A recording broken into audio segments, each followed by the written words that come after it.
So you said earlier that you were trying to get your phone fixed. Did you Yeah. get that solved? Yes and no.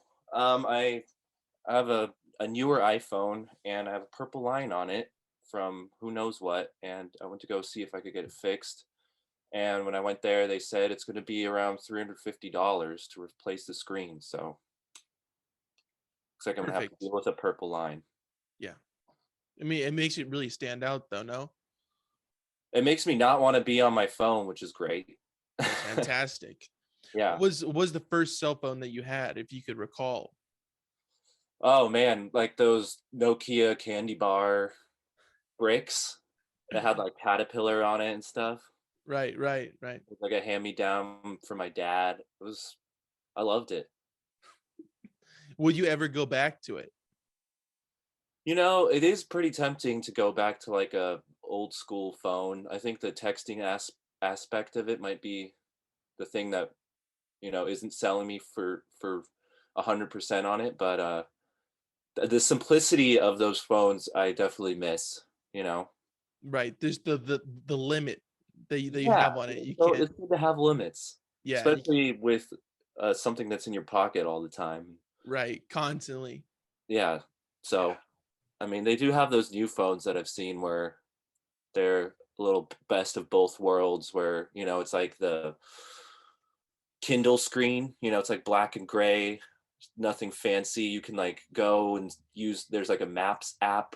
There's like basic functions on it, but there isn't anything as enticing as like an iPhone where, there's like social media apps and stuff. Like it's very just,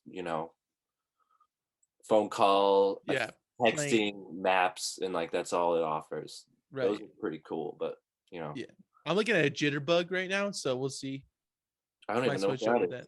that. It's for like the older people. It's just regular flip phone, just like three speed dials, or speed dials. Perfect. Yeah. You got 911, you got Caro's to your pie shop, and then Right. Yeah. And that's really it. That's really the only two that you need, yeah, yeah, realistically. of course. Yeah.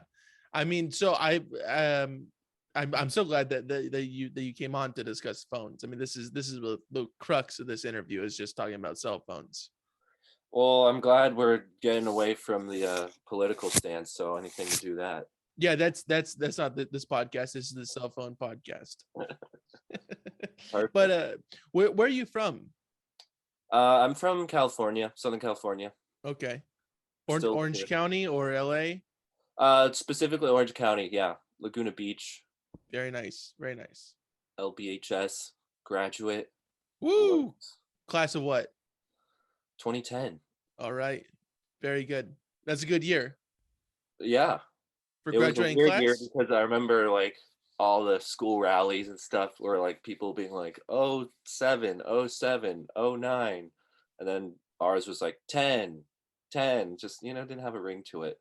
Yeah, but I mean, it's kind of cool though. I mean, you got to witness like the 10 10 10 and all that.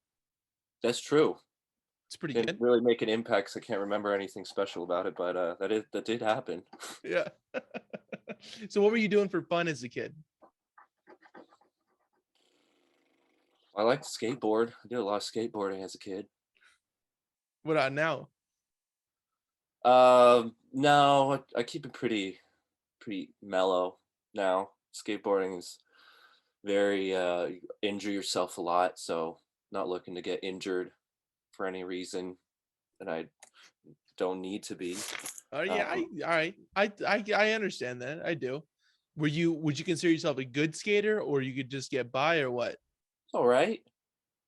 Could kick flip. I could do stuff. I was doing like more street style skating, which was fun. I was more terrified of bowls and the vert area of all that, but I had fun. It was a good thing to do in the summer and where I grew up. Transportation wise as well? Presentation wise, No, transportation wise. yeah, yeah, it got you around the city. Could always get to all the city spots. Get kicked out by the police. The whole thing. It was all the whole game. It was fun. I do miss it. I still go every now and again with a buddy of mine, but on a very laid back level. Right. You're not trying to land a kickflip down a 5-stair or whatever. No, no. Maybe But some you're stuff in for the fun, board but slides now though, correct? I mean, on like little rails, yeah, but no handrails. I ain't trying to do anything crazy, like I said. That's days are behind me. I heard you got a mean edit coming out. Is that true? I've been working on it since I was 12. Yeah, it's gonna be real mean. It's gonna be a banger. Yeah. Yeah. Oh yeah. Awesome. Dude, I'm looking You'll forward to see it. me progressively get worse as I get older. That's the that's the charm of that one. Yeah, it's good. It's a progression. It's Yeah. evolution. A Or degrowth. Yeah. yeah, or de-evolution, whatever, however you like to look at it. Yeah, you have to watch it backwards and then it'll make sense. Well, okay, it's like a Pulp Fiction kind of deal. Yeah, or like yeah. You know the deal. No, yeah, I'm really looking forward to this. Yeah. So when did you start getting interested in music? Was it around the same time as you were skateboarding? Were you kind of getting exposed to music that way? Uh yeah, in a way skateboarding had a big influence, funny enough, on getting into music because there's a lot of music I discovered through watching skate videos. You know, that was always the thing. It was like, such a great part with such a great song and it all syncs up. Um, but I was playing music as a kid in a different fashion, um, all mostly like classical oriented, like orchestras and stuff. Um, but I did get into like I guess rock music from skateboarding and skate videos and all that. But So yeah, that's how you were it's been a exposed. weird path of music for me as as a kid. But I am at the time I wasn't thankful for having a an Asian mom who was very animate on me learning piano and all that stuff. But looking back now, I'm grateful. I hope she knows that. Yeah. I mean, tell her now. She listens. So Nah, she still doesn't listen. no, to this podcast, she listens. She's a big fan. Well, she won't listen to that part. So I mean, were you able to choose an instrument to get into, or did you say you're playing this? You're playing the piano. Um, I started off with piano, and then because of school orchestra and stuff, it like evolved into violin. And then I had an older brother who, also was on the same schedule, I guess you could say, as what we were doing. So I wanted to be different from him. So I chose cello, and she allowed that. So I was doing like cello lessons, but yeah, as soon as I got into my teens and learned more of my rebellious independence, I refused to do um, refused to do lessons and only skateboarded until around high school. I got back into playing music with friends, and yeah, still messing around. Still But being a rebel. yeah, but but I have actually revisited trying to play cello and stuff in the past couple years. Just fun. It's nice. I've played cello on like a few friends' records as to my best ability, which is fun. But yeah, Were you satisfied with the outcome of it? um, yes and no. I was satisfied to the point where I was like, I still remember how to play and I can at least hold down simple parts. But I do wish I took it a little more seriously as a kid because it is a great instrument. But I think that cello could rebellious side wouldn't let you do it. Yeah, you don't want to do what your parents want you to do as a Right. kid. Right. It's true. It's just natural progression of things. Yeah. But you said that around 16, that's when you started kind of jamming with other people. Yeah, about like 15, 16. I had a buddy of mine who who had a fantastic house in Laguna, and he had a bunch of instruments there, and we would go over there and he had this garage that was soundproofed, so we could be as loud as we want, as late as we want. So that was really special, and that was definitely a big catalyst, him and his jam space for getting into like jamming and stuff, and that spawned into a lot of things from there. But it was around, yeah, 15, 16. Did that progress into your first band that you were a part of? Yeah, he had a band at that time, and that's my wife, Sophia. Guest Uh, appearance. I mean, it's early on, but I was expecting it. I just didn't know when it was yeah, coming up. I'm still living in the garage. This is the garage. This is my That's the garage. Wow. All right. Yeah. No, it's actually my little shed in my backyard. It looks nice. It's great. It has all my toys in it. It's a bit of a mess right now, but you can see all my fun stuff. It looks real fun, and it looks like you have a window as well, which is, I mean, that's always a plus. Yeah, I got a little window with a little view The of a tree. ambiance, Yeah, it's pretty good. very nice.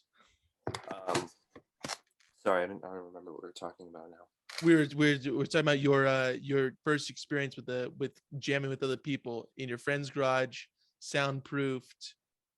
Oh yeah. Oh man, it was great. It's such a treat looking back now. He had this perfect house. It was like on the beach, so we could like jump in the ocean and like jump in his garage, and we just did that all summer, just swimming and jamming.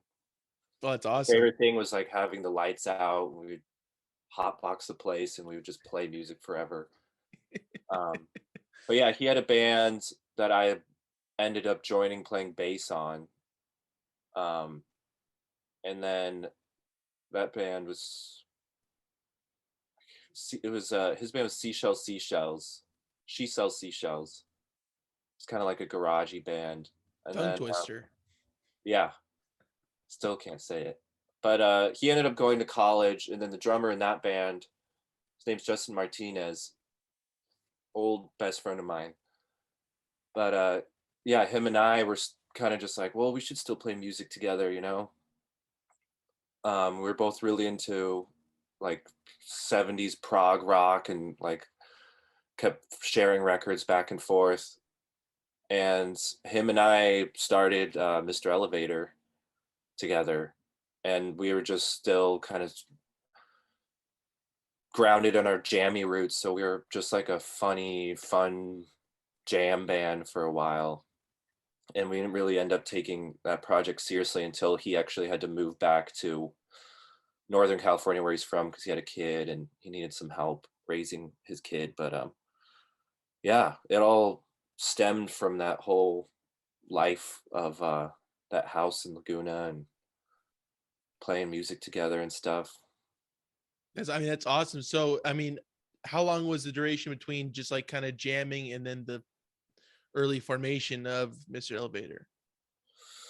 Um, I don't really know. I mean, we didn't really try to be a serious band until he had to leave, and that's when we're like, oh, we should at least try to make some sort of EP or like record, and we recorded on GarageBand in our garages and stuff.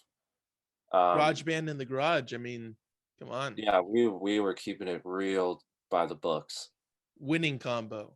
Yeah. So we did that with Wyatt Blair at the time.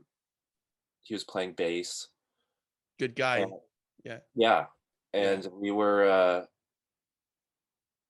just, yeah, throwing together these jams that we had, trying to make them into songs. Justin ended up having to go to Northern California, and then that's, I guess, when it started to become serious, is when he left, and Wyatt and I were like, well, we want to go to the city, so let's like go to the city. And I got my friend Andrew, who I was in jazz combo course in community college at that time. He came in and played bass, and yeah, we just moved to LA together. And I guess that's was around 2011, 2012-ish. I mean, So straight off of class of 2010, it seems like you're ready to yeah, move. yeah, I'd say from like 2010 to 2012 is when we were kind of just jamming and having fun. We're playing like house parties and shows. And then around 2012 is like when we moved to LA and we're like, let's Have a real go at it. yeah, Seems let's like. like go, let's move to the city and like play shows in LA and stuff. And yeah. Right, right. Natural progression again from garage band to house party. I mean, you're doing it all, man. I mean, yeah, the Apple way. Yeah, thanks, Steve Jobs. Yeah. But where did the name come from? The name came from a Donovan song, Epistle to Dippy. Justin and I were in his apartment listening to a Donovan record, and he was like, I really like this line coming up. And then it was like, all the levels you've been changing, elevator in the Brain Hotel. And we were just like talking about, you know, that song and his lyricism and everything. And he was like, we should call our band Mr. Elevator and the Brain Hotel. And he was kind of notorious for naming all the songs that were on that first record we put out. Like those were all incarnations of Justin. But yeah, that was derived from the Donovan song. Yeah. And have you switched it now? It's just Mr. Elevator? Yeah, it's switched to just Mr. Elevator now. The band is kind of shifted a bit in the past 2 to 3 years. So I thought instead of, you know, reforming another band, it's just a little different. So just change the name a bit to make it shorter. A lot of people weren't really remembering the order of the words either. So I was like, let's just do this all in one go. Yeah. You know? One fell swoop. Yeah. Yes. Yeah. Did I mean, are you now a 4-piece as of right now? I'd say a core 3-piece. And then I have a friend, my friend Juju, who I'm hoping will be, you know, a part of at least making the next record. But I'd say a core 3-piece at the moment. Mhm. And has Hopefully that a changed? 4-piece. Okay. Has that changed the sound at all with the, I mean, encompassing the fourth member in there? Has it kind of Oh switched it yeah. up? Oh yeah. It was this last US tour that we did was the first time I got to actually, you know, play with Juju with him on keys, because we've made music. Like I've worked on Froth Records with him, and during the pandemic we were doing a lot of like modular jams and stuff, which is fun. But this was like the first time where we got to be in an environment where like he was playing keys, and he's always been expressing like, I want to learn more, like a little more theory and stuff. And I was like, yeah, one day we can like work out something with our schedules where, you know, I could help you out. And then this tour came up and I needed another keyboard player. I was like, hey, this is a perfect opportunity. You know, this will help you learn some music theory. Let's help you learn a little more keyboard stuff. So thankfully he said yes to that. And it was really fun because I think he's got a great ear, great mind and everything. So it was really fun being able to, you know, take these songs that he wasn't initially a part of and then have it be, you know, with his flair on it. Was really cool. Yeah. I mean, it sounds like it's in a new direction in a positive light, not in like Yeah. Oh yeah, yeah. It's anything good. It's negative. always good to switch things up too, you know. Yeah, it gets a breath of fresh air in there. Yeah, everyone's got, I'd say it's a pretty blanketed similar taste of music, but like a definitely different style in the Mr. Elevator group. Like the drummer, fantastic musician Jesse Conley, like he can play anything, but specifically drums, like he's phenomenal. And he plays in a lot of different other bands, and he's got like a great like funk sense and jazz sense. Like I met him also in a jazz combo class in community college, and I remember like watching his combo. I was like, man, this guy is next level drummer. Like I will ask this guy in the future if I ever need drums for a project or anything. Like I want this guy. Right. I mean, it And seems like that community college experience really was yeah, a expansive. bunch of schmucks just figure out what they want to do. And What was the community college?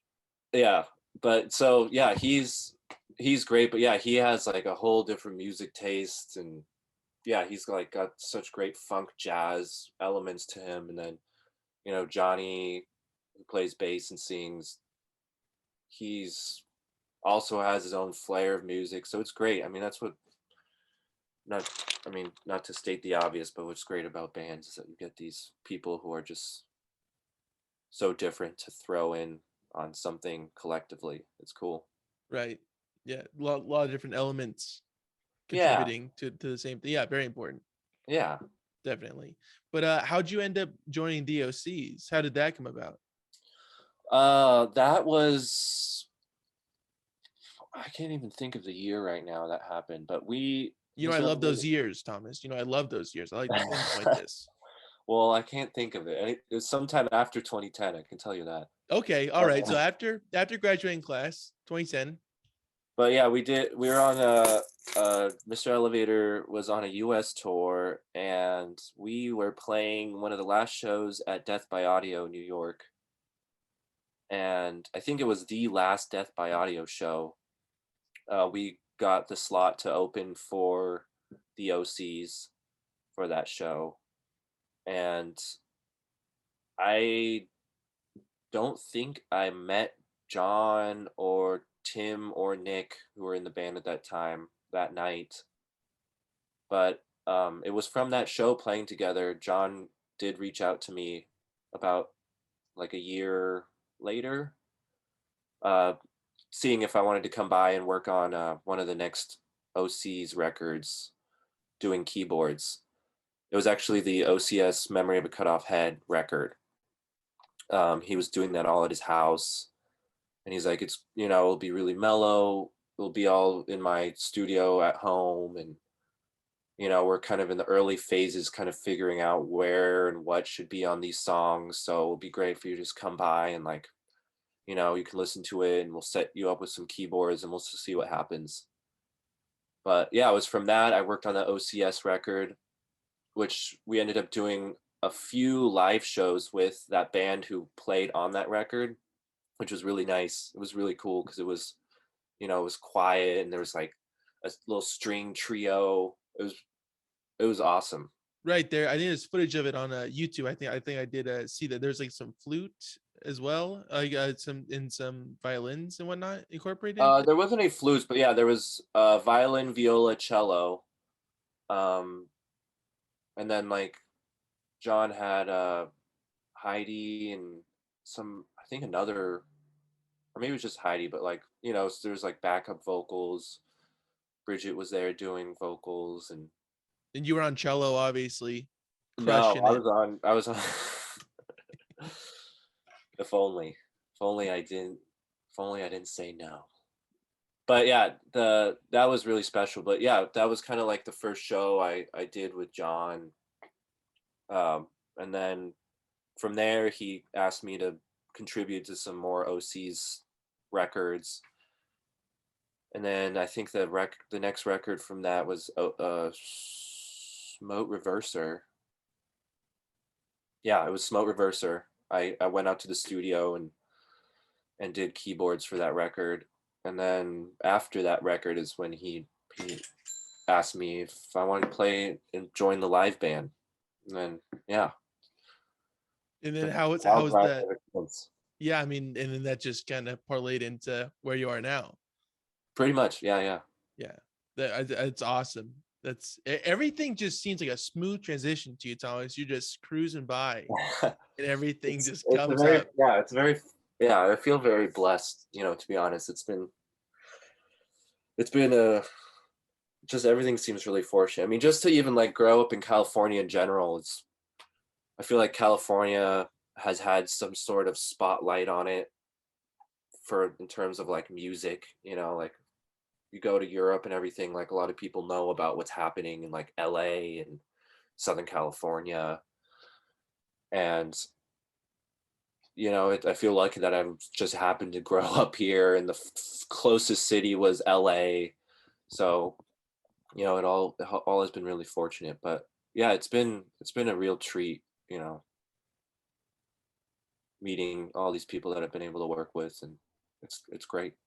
Right. Do you feel like now more than ever, there's more of a spotlight on other bands from different countries in America. Yeah, definitely. I think that's one of the positive sides of like the internet now, is that there's a lot more exposure to like what's going on, and the YouTube wormhole Yeah, is a positive thing. goes deep. Yeah. Yeah. Buddy of mine showed me this app that was really cool called Radio, and I think it has like three O's at the end. Have you heard of that? No, I haven't. It's an app. I think it's only like $3. It's cheap, but it's a map of the world, and you can like go and like zoom in on like countries and like areas of countries, and it will let you choose a time period, and it will just play a radio of like what was happening in that country at that time that you chose. That's And tight. it's a really cool way to discover some music from other countries too. Like if you go to like, you know, Greece in like the 70s, or like Russia in like the 80s and stuff, like there's some really cool stuff here. So there's, technology and stuff definitely has expanded that, I think. I won't be able to do that with my jitterbug though. So I mean, it's now or never with me. So Exactly. It's a ticking time bomb. yeah, I gotta jump on it, and it's on me. Is it nice to be a part of a project that's not your own, and kind of jumping into VOCs and kind of taking a break from your own stuff? Yeah, definitely. I mean, I own a studio, or I run a studio with two other friends, with Juju and another friend, Joey Oaxaca, in LA. So that has also been something where it's nice to have a space to be a part of something that is not my own, like it's great to be able to work on people's records. And I think that's important creatively, to just always, be testing yourself and kind of be uncomfortable in a way. But in terms of like the OCs specifically, yeah, I think it's really fun. I think everyone in that band is amazing and talented. They're really genuine people. The songwriting process is really fun and communal, and being on the road with them is really great. So everything about it is is awesome. Yeah. I can How say short. important? Right.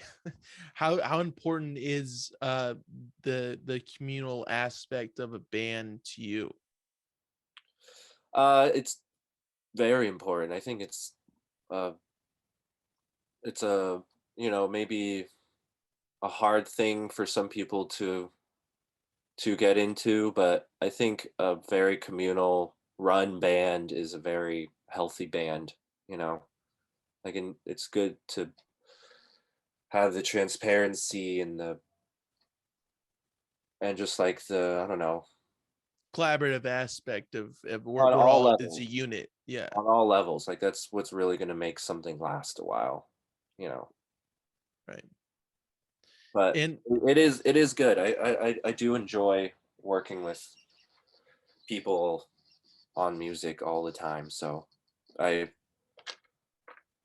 I think it's also another blessing of mine that I've had to be a part of, is, being asked to join in other bands and working on people's records and stuff. I think it's fun. It's nice. And again, you're just gonna fall into whatever you want. This is your aura. it's, yeah, I'm blessed. I feel very blessed. Yeah. You've opened up for the OCs a couple times, as well as being in the band, correct? So we just did a US tour in September of this year. That was Mr. Elevator opening for the OCs for a whole month, the whole country. And Man. it was fun. I had a blast. It took me, I think, 2 days to figure out the momentum I needed to do both shows. But it was it was nice because the OCs we played for, around an hour and a half to 2 hours sometimes. And then the elevator set was maybe like 40, 45 minutes, but so different. You know, the Mr. Elevator stuff is kind of on a spacey side, where like the OC stuff is like really energetic and just a train speeding for 2 hours. So it was nice to be able to have Mr. Elevator where I'm like kind of warmed up in a way for the OC set. Whereas in like on other tours, I'm just, you know, waiting to play, and then we play our set, and it's nice. That was one thing I noticed, is like it's kind of cool to have like about an hour where I'm like warmed up before this, you know, power set. Right, right. It's good just to break in for a minute. Yeah, yeah. Yeah. How wiped are you though at the end of those shows?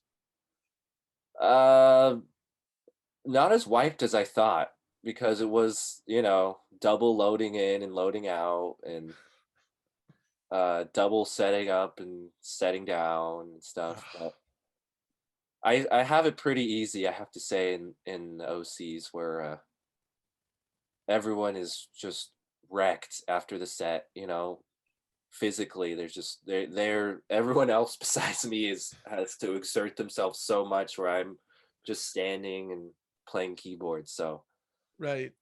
I felt like I had a little more close. I had a little something a little more closer to what they were experiencing on a daily level for an OC show. Where I'm like, yeah, I broke a sweat today. You know, like I'm not drenching my shirt out, Right, ringing it you know, out. after the show, but like I'm a little more worked out after the set than normally. What goes through your mind before you, like, right before you step on stage?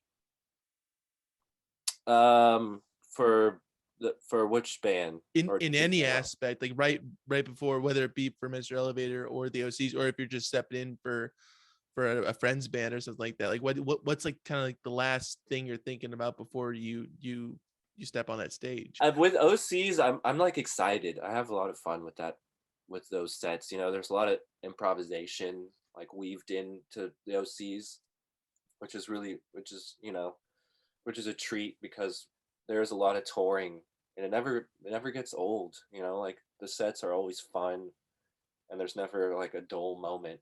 Like every night, there's like something new that's gonna happen. You know, Right. You just don't know so what it is. yeah, it's really cool in that regard. So I'm always excited. But for the Mr. Elevator sets, I'm always like a bit nervous, because there's more like intricacies that I have set up for my rig, where I'm like, okay, like I hope this keyboard doesn't die. Like I hope this thing is gonna work, and like that I remember this transition. Like there's a lot more like prep I have for Mr. Elevator, whereas like the OCs, I have like my thing, and it's set up, and it's like minimal, and I can play with it. Or like, yeah, Mr. Elevator, it's more I have things set up a certain way to do a certain thing, and if something gets messed up, then like that happened a few times on this tour.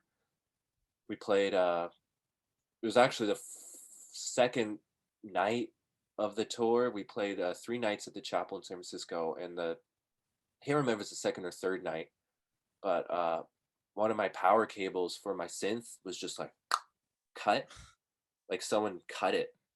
But I don't know who would do something like that. That's And then wild. That's crazy. I don't know who are you pissing off, man. that's Who you know, what did I do? But that place has a lot of, you know, notorious stories of it being haunted. And that night specifically, a lot of strange things happened. Like my keyboard power was cut. Um, the power during the OC set, just like second song in, half of the stage lost power out of nowhere, and you know the sound guy had to come up and like scramble to figure out what was happening, where it was coming from. The drummers had like 10 minutes of them just playing by themselves until we figured out what was happening. We all jumped back in. But yeah, that was like a bit of a manifestation of one of my before show worries, was like that my synth lost power. And it's like the specific synth, it's a Casio CZ 101, and I save patches on it. So Hmm. it's not like something like, oh, I can just get a new power supply and like everything will be fine. Like if I lose power on that thing, the memory, I have like, I think it's like a 7-minute window to put new batteries in it so the memory doesn't wipe all my patches. Oh, so there is a window. It's not just immediately gone. Yeah, there's a 7-minute window where you're like, oh, the power's out and my batteries are also out of power, which means my memories, all my patches are going to be dead in 7 minutes. I need to figure this out. But all this happened in the middle of the Mr. Elevator set where I saw the flash. There's like a flashing light on the power where it's telling you, like, oh, your battery is going to run out. And I saw that happening. I was like, how is that happening? Like, I have the power in. And like, fourth song in, it's just like, it died. And I was like, oh my gosh, I need this for the rest of this set. And I was like, I don't know what I'm going to do. And then the other thing going in my mind is like, I have more than 7 minutes left during this set. I have no more batteries on me personally. Like, my patches are all going to be dead. What does that mean for the rest of this tour? So that whole rest of the set, I just was stressing in my mind, like, well, I have to go to the hotel tonight and try to remember. Like, it was just, yeah. So everything I was worrying about happened on like the second night of that tour.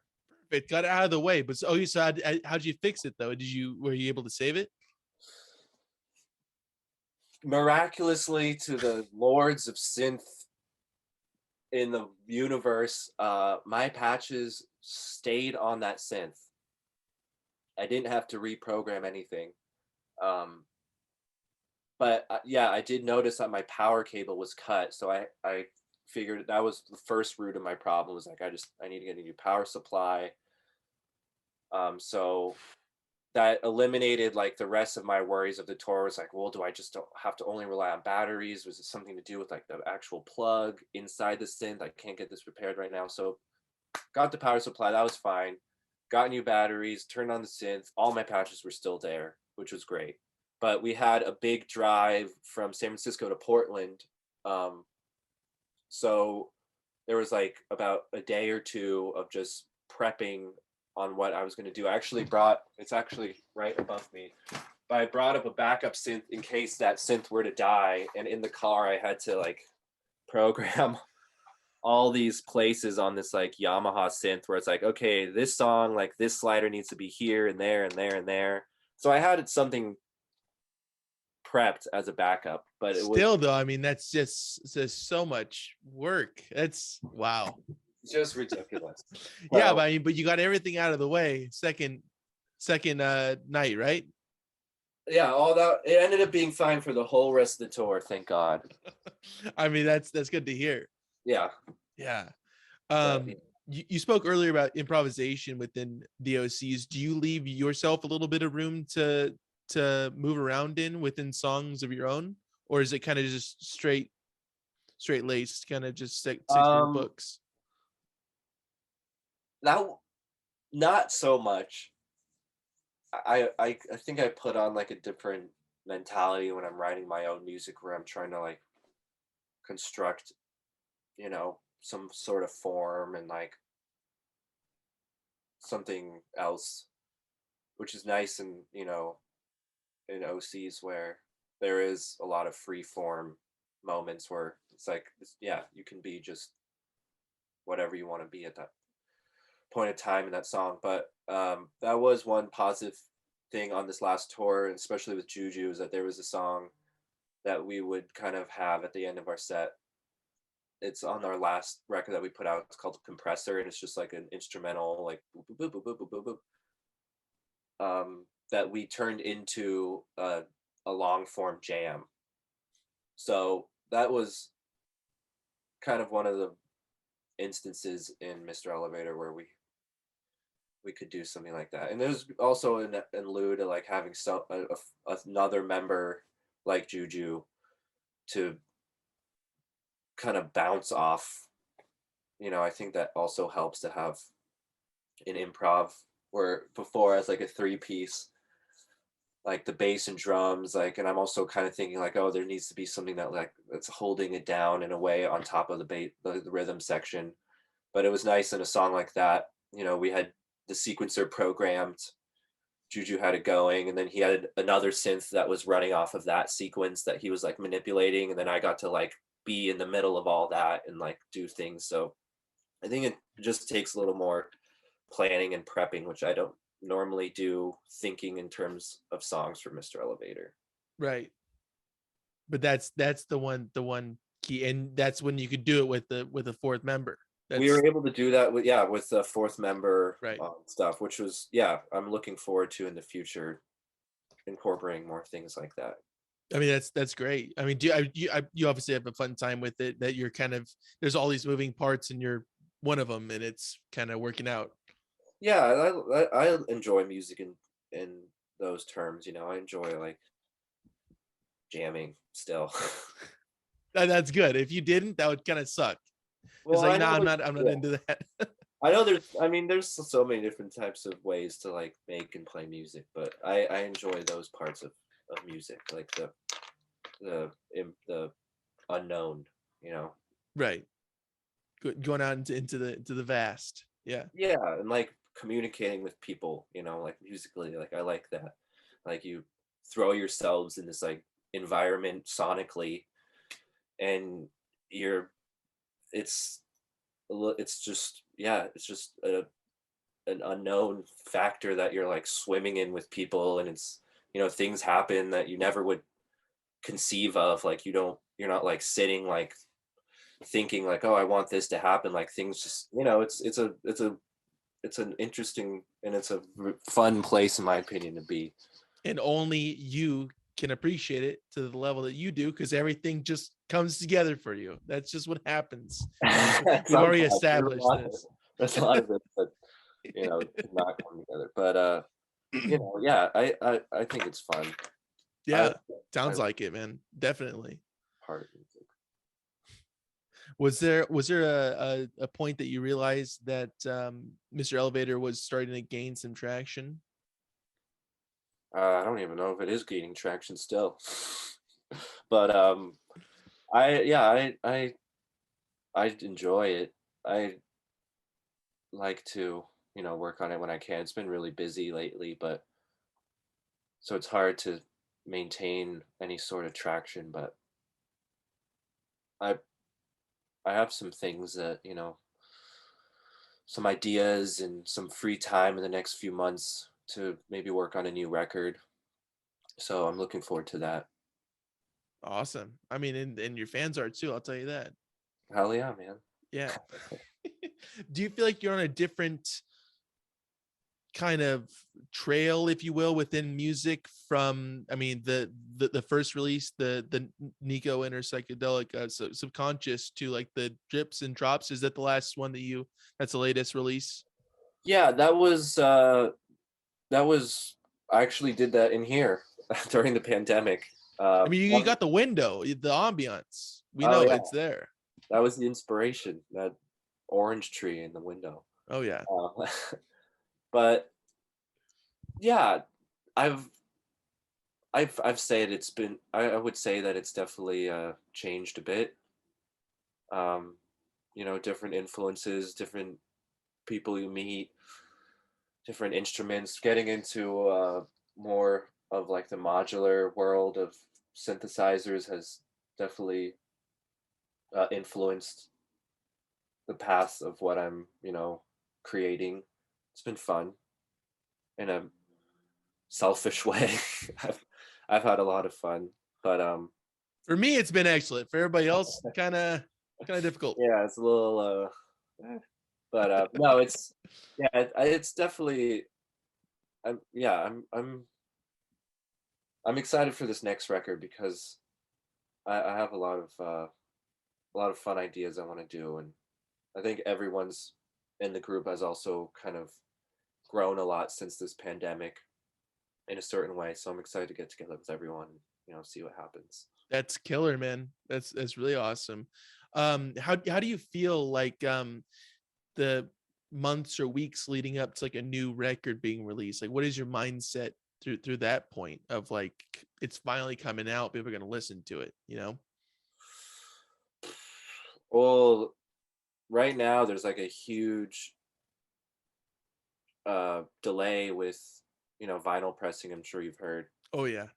So that's kind of, I think, everyone's minds right now who are working on records, where they're like, oh, this record is done, but when is it really going to come out? And that's also kind of a thing, I think, when you start, working on music series in like I guess in a vinyl release fashion. You're like, the record comes out when the vinyl comes out.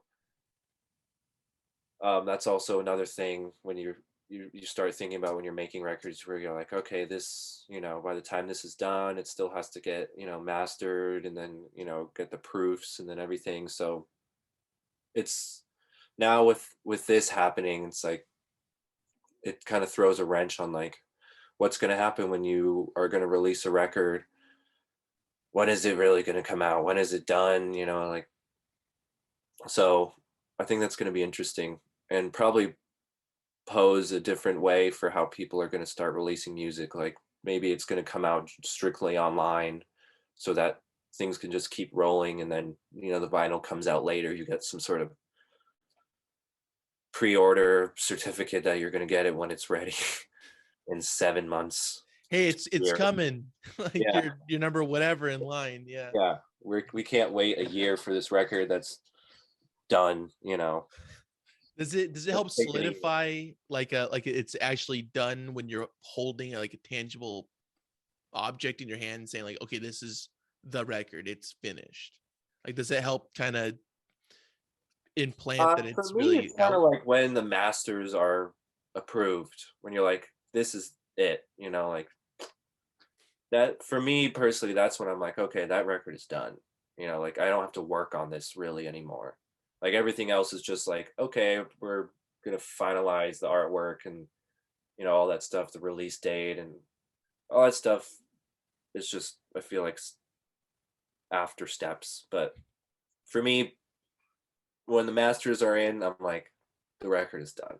It's I complete. can, yeah, I don't have to think about the mixes anymore. I don't have to think about like parts anymore. Like, it's done. Yeah. No, but I mean that, so it's just kind of like an added bonus. Like, oh yeah, okay, like here it is, but it's been done. Like, this is old news now.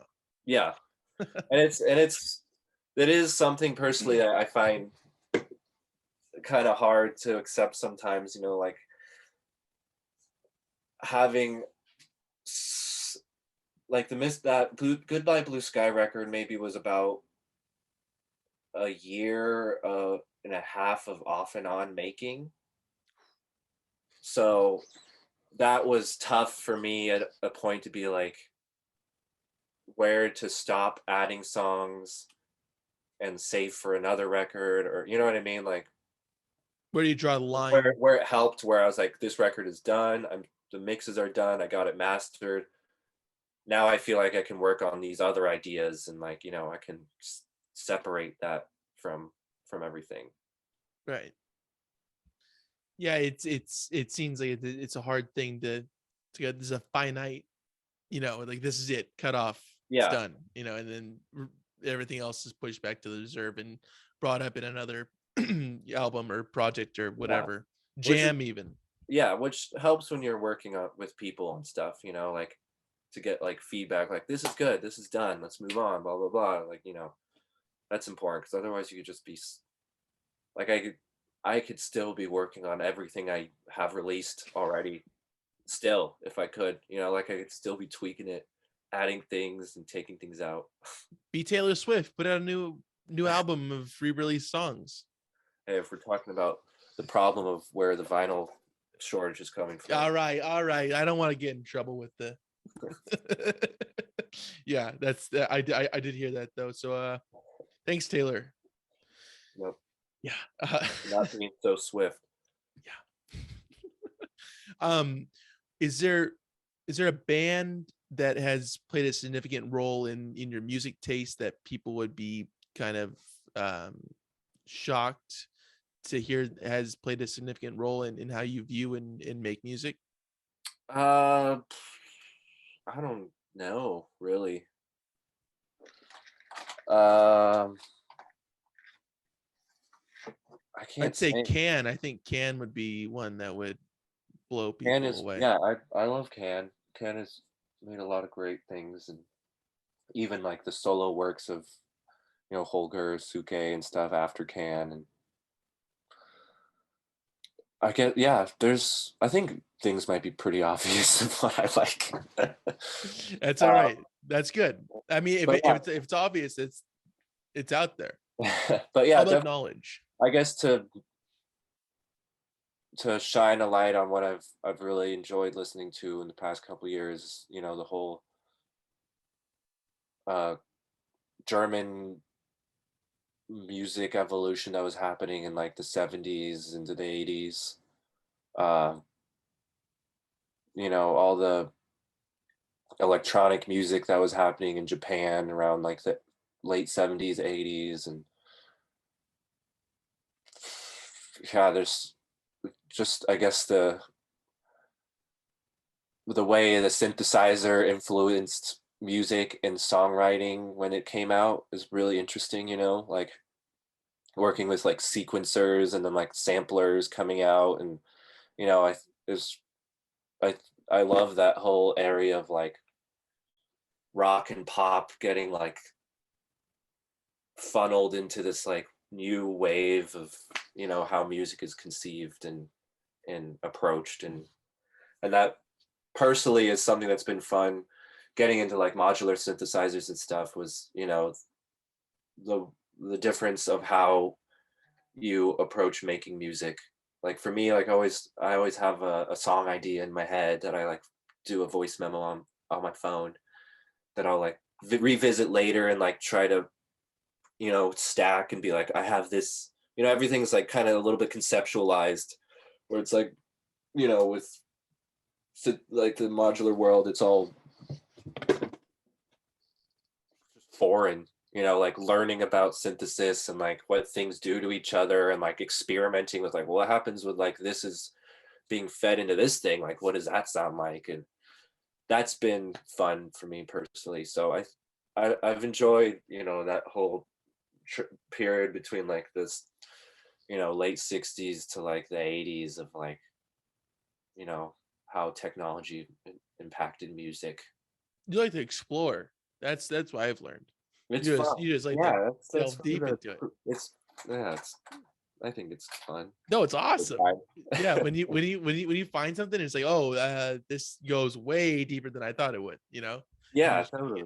that's such a sig. Even outside of music, it's just awesome. Like, oh, what about this? And then it leads you down other trails, and you're like, all right, I don't know how I got here, but I'm glad I'm here now.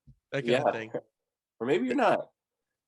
Maybe you're not, and that's part of the journey of it, Yeah, but the the journey is always good. exploration. Exactly. I What encourage exploration. Yeah, definitely. What makes a song good in your eyes? In my No own eyes. no synthesizer, obviously. Yes, but yeah, in your own eyes.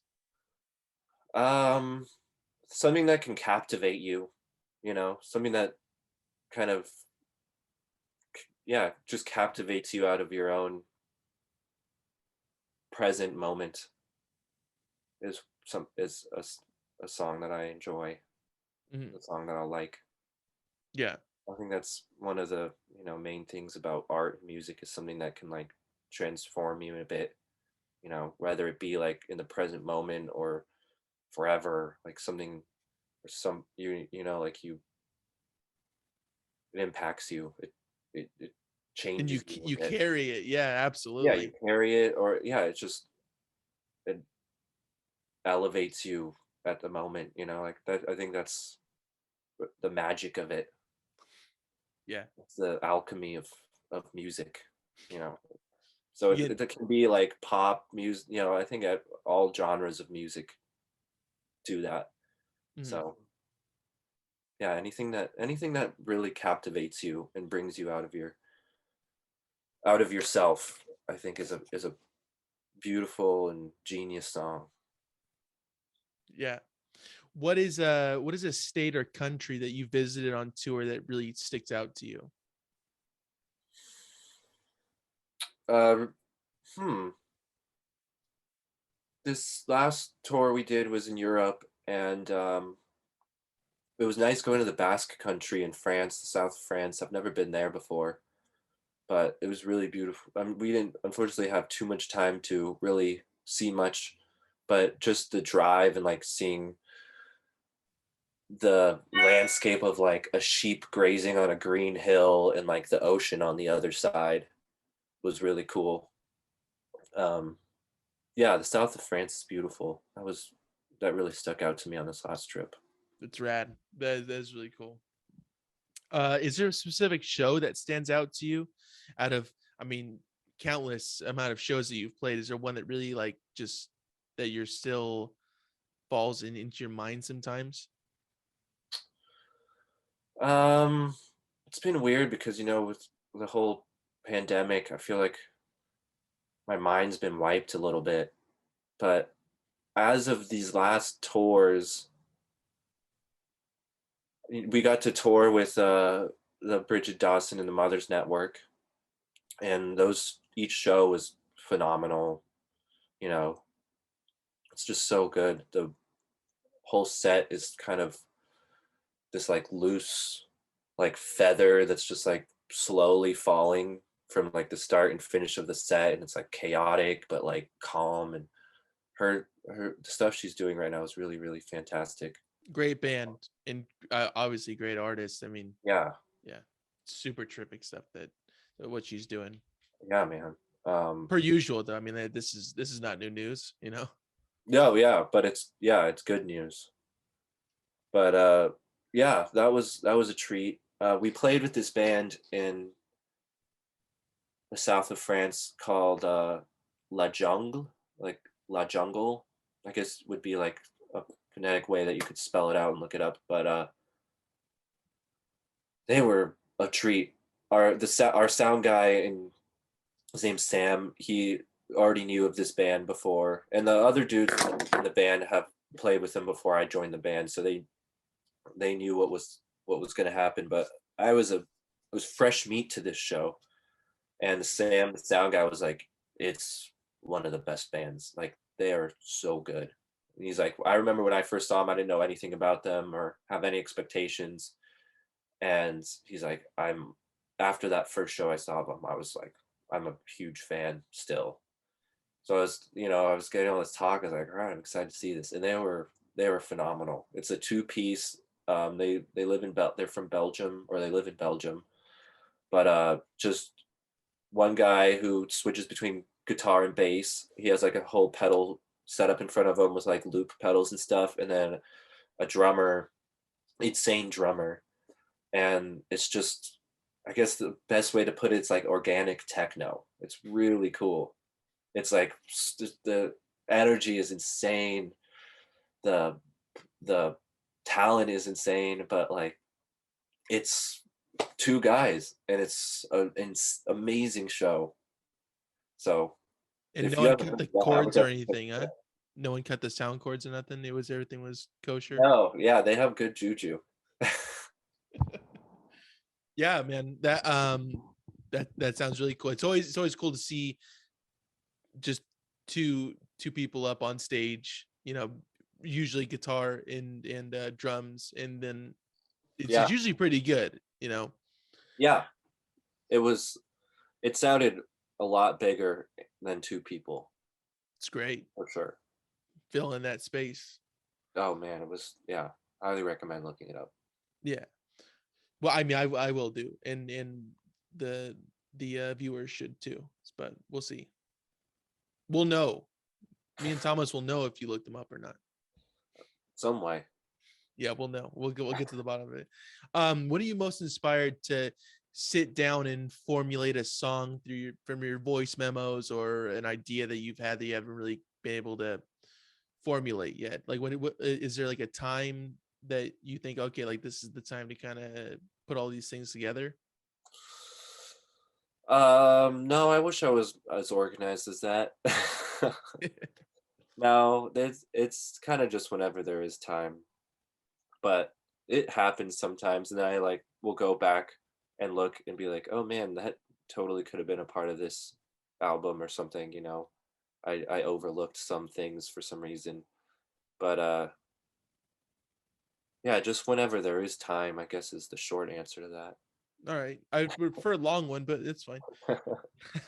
What is your writing process like though? What do you, is there like stages that you go through, or is it again just kind of really just when it happens kind of deal?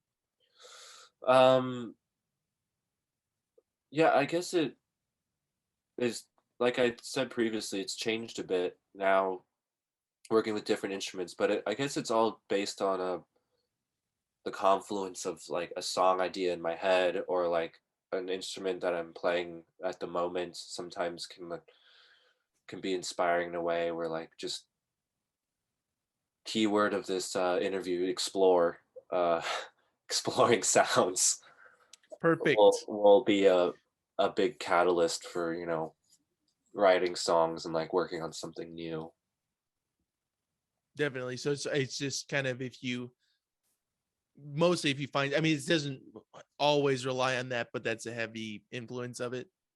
Yeah, a lot of songs have come from just like exploring the sounds of certain things, I But guess an it's a good way to do example is it. on this last record, Bamboo Forest was exploring like a Mellotron keyboard that I just got, and playing around with that, and a song came out of just like going through it. And yeah, How many keyboards, synthesizers, pianos, everything combined do you have? A rough estimate. uh well, I mean, I over this past year, I sold quite a bit of them to get into like the modular world, because it's so very expensive. And you need so many modules really to really get a system going. So it was kind of insane this past year, just like going through my stash of stuff, being like, I don't need this anymore. I mean, I could sell this. So I've downsized quite a bit to get all these modules, but I don't know. I have quite a bit of stuff, and I also have a studio, so I have some things that are all stored in there too for use. But All at over least, the place. I guess 15 All right. at the minimum. It's good you have the room. That's Yeah, the key component of that. It's just the room for it. I know. I need a bigger room. Just the It's all my stuff is like split between like this shed and then the studio, and you know things get swapped every now and then. I wish it would be cool to be able to have a studio where like all this stuff can just be on a wall. Like that would be the next goal. Like a guitar center. Yes, every goal ends up at Guitar Center. Yeah. I Yeah. mean, it's where the magic really happens. That's Oh what yeah. they don't want you to know. Yeah, yeah. Yeah. How often are you inspired by elements that are not related to music that eventually help create a song? I don't know. Definitely a lot. I would think, and subconsciously, there's a lot of things that will always. But I can't say I could say a, a known amount. I don't know. It's the unknown. It's And yeah, that leads back into exploration, Thomas. You see how exactly. that's a full It's all a circle. loop. It's all a loop. Do you have a favorite song from your own discography? Um, Either you like playing it, or you liked recording it, or you like the way it sounds? I don't know. I kind of hate all the songs I make after I make them. Once it's done, it's done. I No, respect it. I do. I don't know. I don't know if I can say anything on that either. But it is fun to play. This last tour was really fun to play a little batch of everything from the last 3 records. Awesome. Good Yeah, melting pot, huh? yeah. There's a lot of the newest record is is fun because it's a lot of the stuff that I'm more been working on, with in terms of like instrument layouts and like processes of stuff. So yeah, it's just an ongoing evolution. I'm sure in 2 records hate these records, and just the cycle will keep going. Yeah, it sounds like John Dwyer's rubbed off on you a little bit there. Yeah, he's an animal. He's always working on stuff. On to the next. I mean, Yeah. but you got to respect just the amount of, I mean, energy and time. He's just a madman about it, and that's awesome Oh yeah. No, for it's for a listener, especially. no, yeah. He's a very prolific, hardworking alien of a man. Great guy. I mean, Yeah. everybody is encompassing the OCs. Hellman, Rincon, Quattrone, everybody. And Yeah. I listen. I'm so glad that I was able to get you on. You know, because I've No had problem, man. all those dudes on, and it's fantastic. I'm so glad to almost complete the whole gang. But The yeah, whole loop. you were the hardest one to get, Thomas. I'll tell you. I know it's been a lot of back and forth of like, nah, fuck you. That was all directed towards me, and Yeah. I get it. Well, I hope you forgive me. I mean, yeah, we'll see how we'll see later on. But seriously, Thomas, thank you so much for coming on. But I like to wrap this up with some promo. So everybody can find Mr. Elevator's music on you're everywhere, right? All streaming platforms, whatever Yes, people like to I listen to. believe so. Perfect. And you can buy the records at mrelevator.bandcamp.com as well at castlefacerecords.com.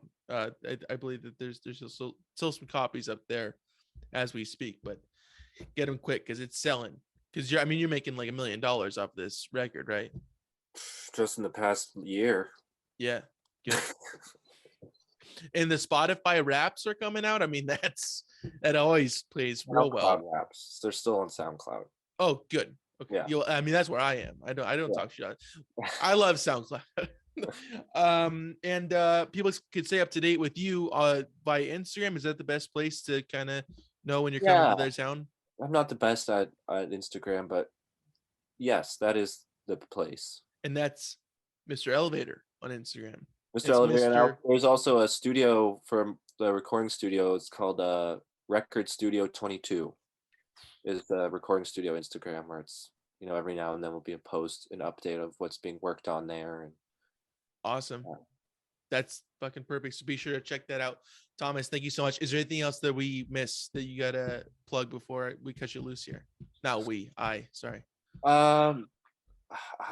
I guess thank you for listening, and thank you for supporting. And I'm planning to have some new stuff out soon, whether it be with any of the projects I'm working on. But there's some stuff coming out, so stay tuned. Yeah, with Taylor Swift. Taylor Swift. Thank you, man. I really appreciate it.